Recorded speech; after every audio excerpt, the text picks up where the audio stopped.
మన విశిష్ట సంస్కృతే మన ప్రత్యేక గుర్తింపు అని తెలంగాణ పర్యాటక సాంస్కృతిక శాఖ మంత్రి జూపల్లి కృష్ణారావు అన్నారు.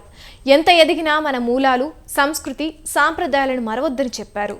2 రోజుల దుబాయ్ పర్యటనలో భాగంగా పర్యాటక అభివృద్ధి, ప్రమోషనల్ వంటి అంశాలపై ఓ హోటల్లో పర్యాటక శాఖ ఏర్పాటు చేసిన కార్యక్రమంలో మంత్రి జూపల్లి పాల్గొన్నారు. ఆ దేశ పురోగతి, ఆర్థికాభివృద్ధిలో ఈ పర్యాటక కేంద్రాల పాత్రను మంత్రి జూపల్లి కృష్ణారావు అడిగి తెలుసుకున్నారు.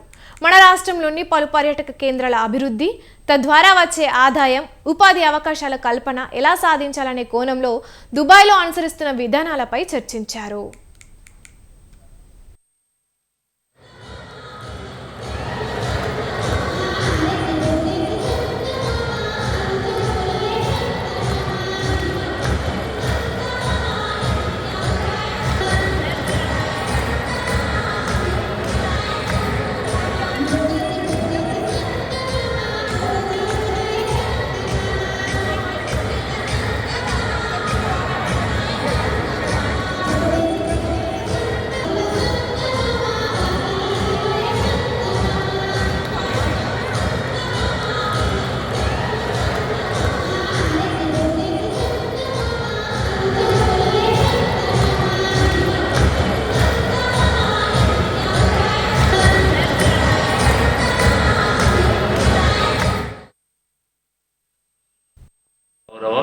జీవితం అట్లాగే తెలంగాణ జనజీవన వేదిక. సాధారణంగా మనం పూలను భగవంతుని అభివృద్ధి చేస్తాం, కానీ ఈ బతుకమ్మ పండుగ గొప్పతనం ఏంటంటే పూలనే దేవుడిగా భావించి మనం అన్ని ఒక దగ్గర పేర్చి ట్రయాంగిల్ షేప్లో పేర్చి మనం గొప్పగా పండుగ చేసుకుంటాం. ముఖ్యంగా ప్రకృతిలో అంటే ఆది మానవ దశ నుంచి ఒకరోజు వచ్చింది కాదు.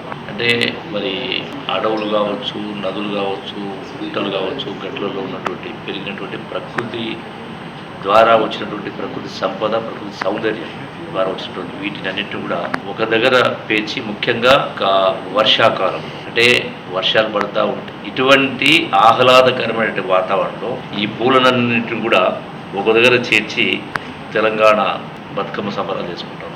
తెలంగాణ ఆత్మగౌరవ జీవితం అట్లాగే తెలంగాణ జనజీవన వేదిక. సాధారణంగా మనం పూలను భగవంతుని అభివృద్ధి చేస్తాం, కానీ ఈ బతుకమ్మ పండుగ గొప్పతనం ఏంటంటే పూలనే దేవుడుగా.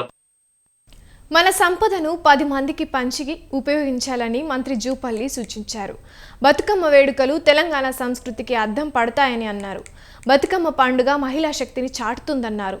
తెలంగాణ ఉద్యమాన్ని సంఘటిత శక్తిగా మార్చడంలో బతుకమ్మ వేడుకలు ప్రత్యేక పాత్ర పోషించాయని మంత్రి జూపల్లి గుర్తు చేశారు.